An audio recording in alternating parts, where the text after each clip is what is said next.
High হবে না। আমি টাকার হয়ে নিয়ে বসে আছি দেখেন, তুমি যখন টাকা দেবো তখন আমি টাকা পাঠাই দেবো। এর আগে হেলে যে তোমার জ্বর আসলো, টাকা পাঠালাম, আমাকে দেখেন 10 টাকা নেই, জ্বরে মরি। আর তোমার 22,000 টাকা তুমি বলালাম, শুনলাম তুমি ফোন কিনে বসে আছো কেন? তুমি ফোন কিনতে হবে কি করছি তোমার? হ্যাঁ, যত বেলা ফোনে চার্জ থাকবে ওয়ালেট ফোনে কথা কবো সাথে তুমি। ফোন বন্ধ হয়ে যাক আমার। হ্যালো হ্যালো হাই কেন? কি হাফ মিটার হাই বাপু, আমি হাওয়া খাচ্ছি। অবস্থা তো বেশি খারাপ মনে হচ্ছে। না, অবস্থা খারাপ না। আচ্ছা, শুনলাম আপনার ছেলে নাকি টাকা পয়সা উল্টো পাল্টা খরচ করে। বাবা, কি কি বাবা তুমি কি গো, আমার ছেলে টাকা উল্টো পাল্টা খরচ করবে? ছেলে তোমার না আমার? ছেলে সোনারটুকু ছেলে না? ওই ছেলে উল্টো পাল্টা কাজ করলে হয়? আমার দিক দেখো, আমি যেরকম আমার ছেলেও তো সেরকম হবে।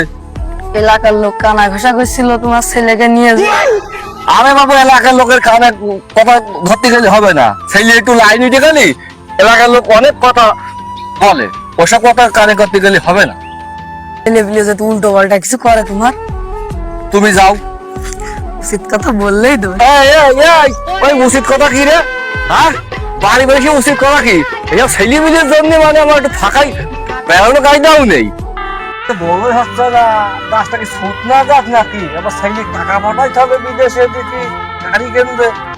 চাচা বাড়ি আছেন? না, আমি চান্দে আছি।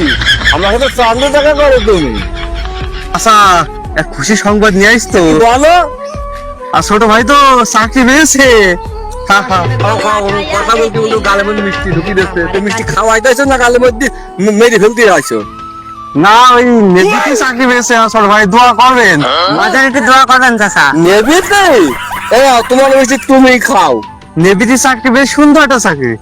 ও তো দেখি উল্লুকন হয়ে গ্রামে ঘুরে বেড়াই। আগে নিজে ভালো হও। নেভিতে চাকরি বেশ তো ভালো চাকরি। আবার নেভিতে চাকরি পেতে খুশির সংবাদ কি? 3,000 পাতার বিড়ি চাই। নেভি তো একটু একটু ভালো। কি বলেন চাচা? আবার কি খুশির সংবাদ? তো বুঝতে পারছে না ভাই। ভাই, এজেন্ট কেশিয়া হিসেবে ঢুকেছে নেভিতে। আমি জানি ও নেভি কোম্পানিতে ও মাঠে খেতার চাকরি ভালো।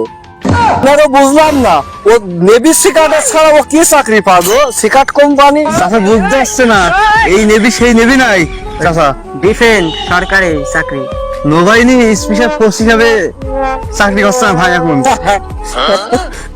সত্যি? তাহলে মিষ্টিটা করে একটু খাই। তবে চাকরিটা ডিজিটাল লেভেল হিসাবে একটু চাকরিটা হাই হয়ে গিয়েছে। চাচা অনেক ভালো চাকরি। অত ভালো না। অনেক কষ্ট করে লেখাপড়া করে চাকরিটা পাইছি চাচা। আচ্ছা ঠিক আছে, তাহলে যাও। চাচা, নিজ ছেলের ক্ষেত্রে সৎ তুলনা করবেন না। কিরাই বাড়ি পরে আসে, এক এক কথা বলি তুই চলে যাই দেখি। আবার এই কিরা ফোন দিল। হ্যালো, কে? মোটরসাইকেল চুরি হয়ে গিয়েছে? দেখো এটা ছেলে নিতে আমারও হবে না দেখছি। এক এক কাজ করে বসে থাকে, আমি এখন আসবো কি করে? এই ছেলে তো আমার ধ্বংসের মূল দেখছি।